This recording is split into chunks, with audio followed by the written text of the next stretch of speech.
आपके शहर खंडवा में अपना गोकुल फर्नीचर आपके लिए लाया है सगम अलमारी, 3 डोर अलमारी, राजकोट अलमारी, डबल बेड सागवान का पलंग, full cushion sofa set, full cushion corner sofa, double bed पलंग, डाइनिंग टेबल एवं अन्य प्रकार के फर्नीचर, वो भी 0% बैंक फाइनेंस पर। हमारा पता अपना गोकुल फर्नीचर, अंजनी टॉकीज के पास, भवानी माता रोड, खंडवा। संपर्क करें 7100653715 और 9111161730।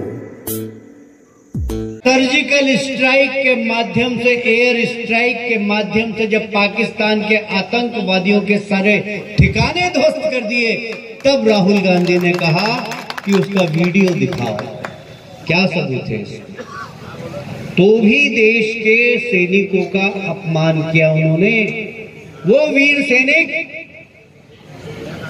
जो दुश्मन देश में जाकर हमला करके वापस आ गए, उनकी पीठ नहीं थपथपाई, उनकी पीठ नहीं थपथपाई, बल्कि मोदी जी के ऊपर उंगली उठाई।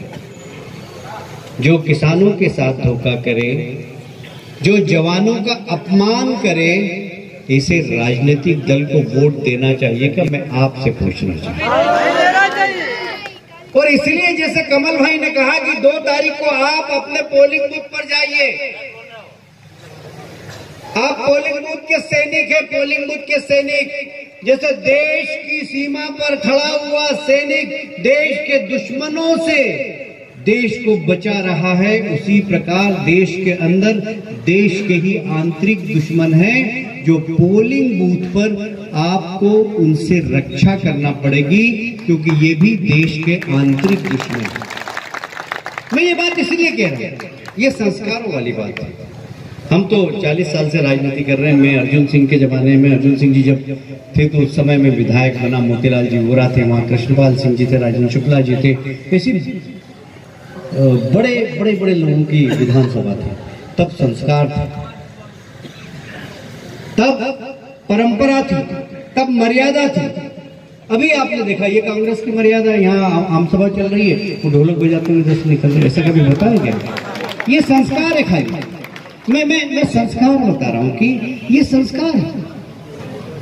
अरे अभी हमने जुलूस में निकले, हमने घर घर से बेटियां आई, हमारे सिर पे हाथ रखा, हमने उनकी चरण स्पर्श की, छोटी छोटी बेटियां।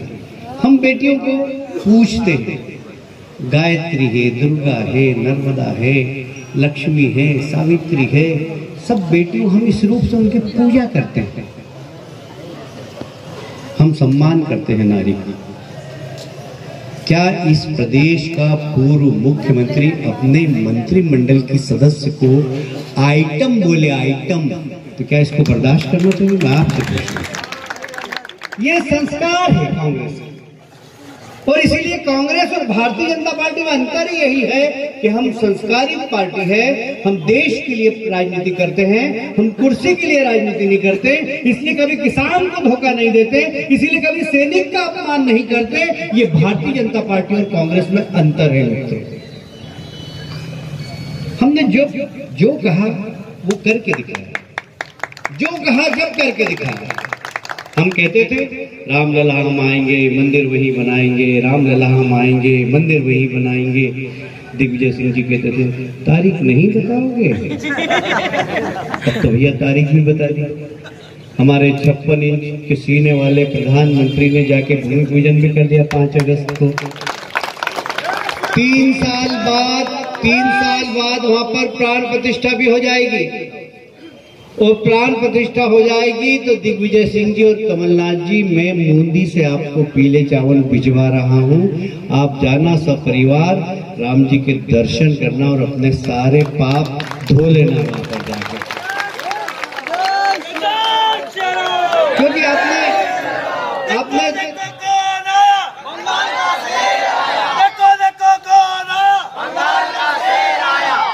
देखिए ऐसा है कि हमने तो जब जो कहा है वो करके दिखाया। हम बहुत छोटे थे, शाखा में जाते थे, हम नारे लगाते थे, एक देश में दो निशान, दो प्रधान, दो विधान नहीं चलेंगे, नहीं चलेंगे। जहां हुए बलिदान मुखर्जी वो कश्मीर हमारा है।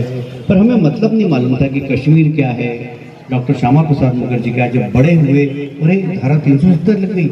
धारा 370 लगने से क्या हुआ, वहां पर देश का कोई भी व्यक्ति जमीन नहीं खरीद सकता। अच्छा, तो देश से अलग हो गया। हाँ, आपको याद होगा वहां पर तिरंगा फहराने के लिए डॉक्टर मुरली मनोहर जोशी जब भारतीय जनता पार्टी के अध्यक्ष थे उस समय एकता यात्रा लेकर गए थे और पुलिस की कस्टडी में तिरंगा फहराया गया था श्रीनगर के अंदर। धारा 370 लगी होने के कारण ये हाल। जब हमारे देश के गृह मंत्री अमित शाह जी ने कहा कि इस देश के अंदर धारा 370 और 35 से कलंक है, तब वहां के अलगाववादियों ने कह दिया कि अगर इसको हटाया तो वहां खून की नदियां बह जाएगी, कोई तिरंगे को हाथ लगाने वाला नहीं रहेगा। ये हमारे 56 इंच के सीने वाले प्रधानमंत्री और हमारे चाणक्य अमित शाह जी की राजनीतिक कूटनीति है कि लोकसभा के अंदर धारा 370 का बिल रखा, हटा दिया धारा 370 जम्मू कश्मीर में। वो लोग जो कहते थे खून की नदियां बह जाएगी, आज वहां पर सारी पंचायतों में वहां के नागरिकों ने तिरंगा फहराया और जिन अलगाववादियों ने कहा कि हम तिरंगे का विरोध करेंगे, उनके घर पे जाके तिरंगा ठोक के आ गए। ये भारतीय जनता पार्टी की नीति और नीयत है। हम राजनीति कुर्सी के लिए नहीं करते, हम देश के लिए राजनीति। हमने हमेशा देश के लिए राजनीति की, देश आगे बढ़े, देश के सब लोग आगे बढ़े। हमने कुर्सी के लिए राजनीति कभी भी नहीं। और इसलिए मैं आपसे निवेदन करना चाहता हूं कि इस देश के प्रधानमंत्री नरेंद्र मोदी, ये हमारा सौभाग्य मित्रों कि वो इस देश के प्रधानमंत्री किस परिवार से आए। उनकी माताजी घर में काम करती थी, चाय बेचती। जब चाय बेच के घर आते थे तो मां लकड़ी के चूल्हे में भोजन बनाती थी। धुआं निकलता तो आंख से आंसू पोंछती। नौजवान नरेंद्र मोदी, किशोर नरेंद्र मोदी देखता था अपनी मां के आंख के आंसू और अन्नपूर्णा माता से प्रार्थना करता था कि कभी मुझे मौका मिला तो मेरी मां नहीं, देश की किसी भी मां की आंख में आंसू नहीं आने दूंगा। और आपने देखा कि वो नरेंद्र मोदी जब आपने देश का प्रधानमंत्री बनाया, वो लाल किले की प्राचीर पर गया।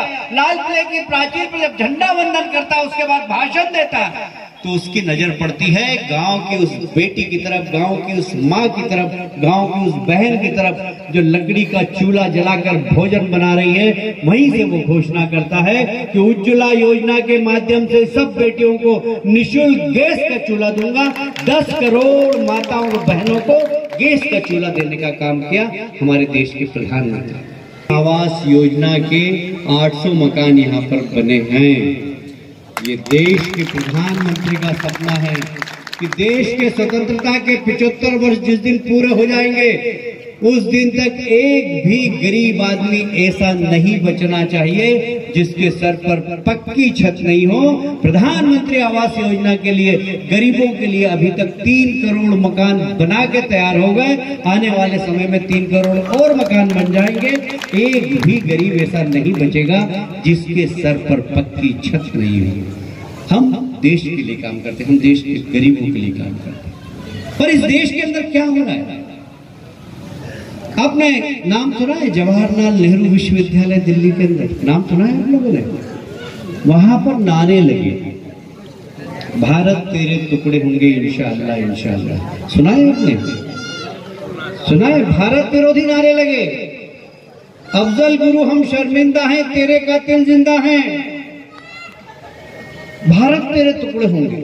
अरे भाई, किसी विश्वविद्यालय में अगर कुछ नाबालिग लड़के नारे लगाए तो हम उनको माफ कर सकते हैं, हम उनको समझा सकते हैं। पर इस देश का दुर्भाग्य देखिए, इस देश में सबसे पुराना राजनीतिक दल कांग्रेस के नेता जवाहरलाल नेहरू विश्वविद्यालय में जाते हैं और देश विरोधी नारे लगाने वाले लोगों की 13 साल तक मुख्यमंत्री रहते हुए इस प्रदेश को आगे बढ़ाया। ये 15 महीने का कालखंड देखिए आप, जिसमें कमलनाथ जी थे। क्या क्या हुआ? कमल पटेल जी बिल्कुल सही कह रहे थे। जो कमलनाथ जी को उनको मालूम था कि कांग्रेस की सरकार नहीं आने वाली, शिवराज जी ने बहुत अच्छा काम किया। उन्होंने कहा भाई क्या करना है, किसान का कर्ज माफ कर दो, बेरोजगार नौजवानों को भत्ता की घोषणा कर दो। जो गया, महिलाएं गई, हमारा कर्जा माफ कर दो, तथास्तु। हमारे शिक्षक गए, हमें स्थायी कर दो, तथास्तु। दूध वाले गए, हमें बोनस दे दो, 5 रुपए लीटर बोनस, तथास्तु। ऐसे तथास्तु बोल रहे थे जैसे भोलेनाथ। मुख्यमंत्री बनते ही भाई कपटनाथ बन गया। मुख्यमंत्री मंत्री भोलेनाथ ने कपटनाथ बन गया। अब देखिए, इधर वो बैठ गए कमलनाथ जी, इधर दिग्विजय सिंह जी बैठ गए। दोनों ने मिलकर एक सीएम केबिन में, एक कांग्रेस कार्यालय में बैठकर और सिर्फ एक उद्योग चलाया। कौन सा उद्योग पता? ट्रांसफर उद्योग। और ट्रांसफर उद्योग में भी अपने अपने चुनिंदा अपने ग्रुप के कार्यकर्ता जो फटीचर घूम रहे थे साइकिल पे, उनसे कहा कि मास्टर का ट्रांसफर कराओ, नर्स का ट्रांसफर कराओ, डॉक्टर का ये रेट सूची है, इतने पैसे लाओ, आधे तुम रखो, आधे हमको दो। मैंने देखा मेरे मोहल्ले का एक फटीचर कांग्रेसी जो साइकिल पे घूमता तो बोलेरो में घूम रहा था। उनका 3 महीने में ऐसा क्या हो गया भैया कि तुम बोलेरो में घूम रहे हो? ट्रांसफर उद्योग चलता। इनको चिंता ही नहीं थी कि किसानों का कर्ज माफ करना है। इनको चिंता ही नहीं कि बेरोजगार नौजवानों के लिए भत्ते की बात की हमने। अब ये दोनों तो बैठ गए चेंबर में और सिंधिया जी घूम रहे थे प्रदेश में, जहां जाए किसान घेर ले, जहां जाए नौजवान घेर ले, जहां जाए। उन्होंने कहा भाई अरे कमलनाथ जी, हमारे राहुल गांधी कह गए थे 10 दिन में कर्जा माफ करना है। अरे चलो चलो यार सिंधिया जी, देखते चलो चलो। एक दिन सिंधिया जी ने कहा कि मुझे किसानों की समस्या के लिए सड़क पर आना पड़ेगा। अहंकार से डूबे हुए व्यक्ति ने कह दिया आ जाओ सड़क पर आना है।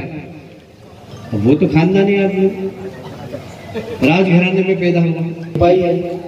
रघुकुल रीत सदा चली आई, प्राण जाई पर वचन न जाई। उन्होंने वचन दिया था गांव प्रदेश में, वो शर्मिंदा हो रहे।